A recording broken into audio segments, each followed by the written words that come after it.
Hello everyone, कैसे आप सब। आप सबका अपने चैनल में स्वागत है। आज मैं आपको एक कहानी सुनाने जा रहा हूँ जो कि पंडित विष्णु शर्मा की कहानियों के संग्रह में से ली गई है। और ये पंचतंत्र के पहले तंत्र की एक कहानी है। और कहानी का विषय है 3 मछलियाँ। तो चलिए बिना टाइम वेस्ट किए आपको कहानी सुनाना शुरू करते हैं। एक नदी के किनारे उसी नदी से जुड़ा एक बड़ा जलाशय था। जलाशय में पानी गहरा होता है, इसलिए उसमें कई मछलियों का प्रिय भोजन जैसे सूक्ष्म पौधे वगैरह उगते हैं। ऐसे स्थान में मछलियों को बहुत ही रहना पसंद होता है। उस जलाशय में भी नदी में से बहुत सी मछलियाँ आकर रहती।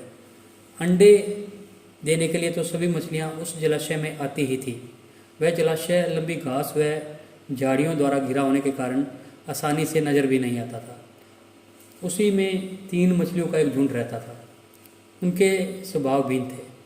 अन्ना संकट आने के लक्षण मिलते ही संकट टालने का उपाय करने में विश्वास रखती थी। प्रत्यु, जो कि दूसरी मछली थी, पहली मछली का नाम अन्ना था, दूसरी का नाम था प्रत्यु। प्रत्यु कहती थी कि संकट आने पर ही उससे बचने का यत्न करो। तीसरी मछली, जिसका नाम यद्दी था, का सोचना था कि संकट को टालने या उससे बचने की बातें बेकार है। करने कराने से कुछ नहीं होता। जो किस्मत में लिखा है वह होकर रहेगा। एक दिन शाम को मछुआरे नदी में मछलियां पकड़कर घर जा रहे थे। बहुत कम मछलियां उनके जाल में फंसी थी, अतः उनके चेहरे उदास थे। तभी उन्हें झाड़ियों के ऊपर मछली और पक्षियों का एक झुंड जाता दिखाई दिया। सब की चोंच में मछलियां दबी थी। वे चौंके। एक ने अनुमान लगाया, दोस्तों, लगता है झाड़ियों के पीछे नदी से जुड़ा जलाशय है जहां इतनी सारी मछलियां पल रही हैं।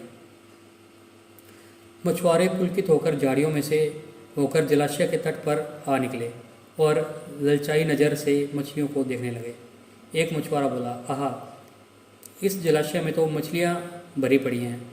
आज तक हमें इसका पता नहीं लगा।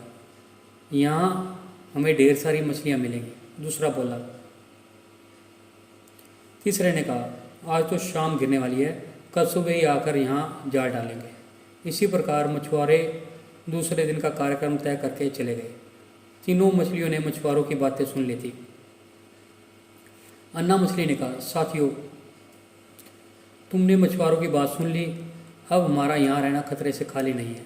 खतरे की सूचना हमें मिल गई है। समय रहते अपनी जान बचाने का उपाय करना चाहिए।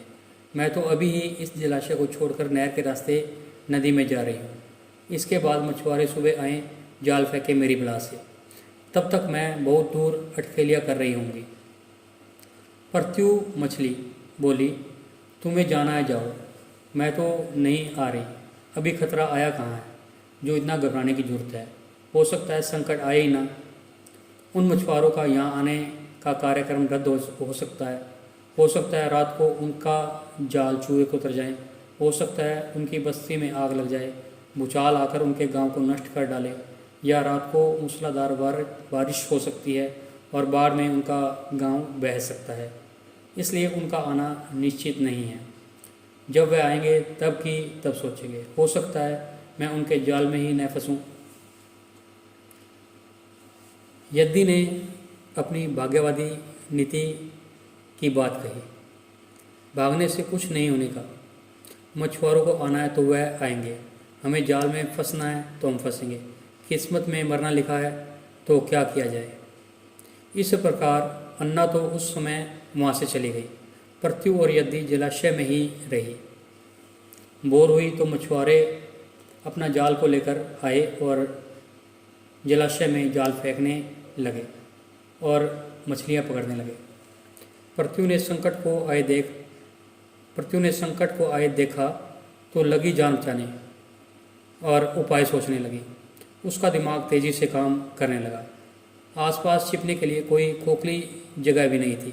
तभी उसे याद आया कि उस जलाशय में काफ़ी दिनों से एक मरे हुए ऊदबिलाव की लाश तैर रही थी। वह उसके बचाव के काम आ सकती थी। जल्दी उसे वह लाश मिल गई। लाश सड़ने लगी थी। प्रत्यु लाश की पेट में घुस गई और सड़ती लाश की सड़ांध अपने ऊपर लपेटकर बाहर निकली। कुछ ही देर में मछुआरे के जाल में परत्यू फंस गई।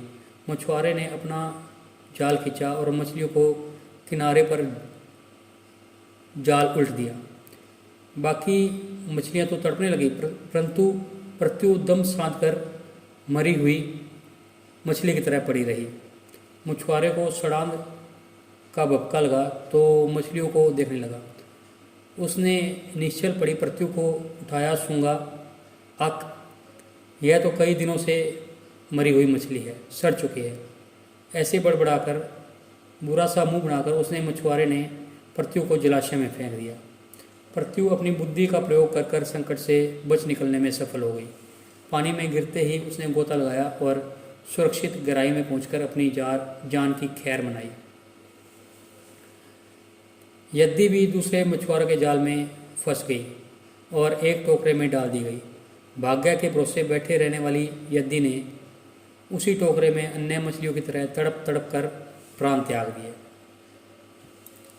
इस कहानी से हमें सीख मिलती है कि भाग्य भी उन्हीं का साथ देता है जो कर्म में विश्वास रखते हैं और कर्म को प्रधान मानते हैं।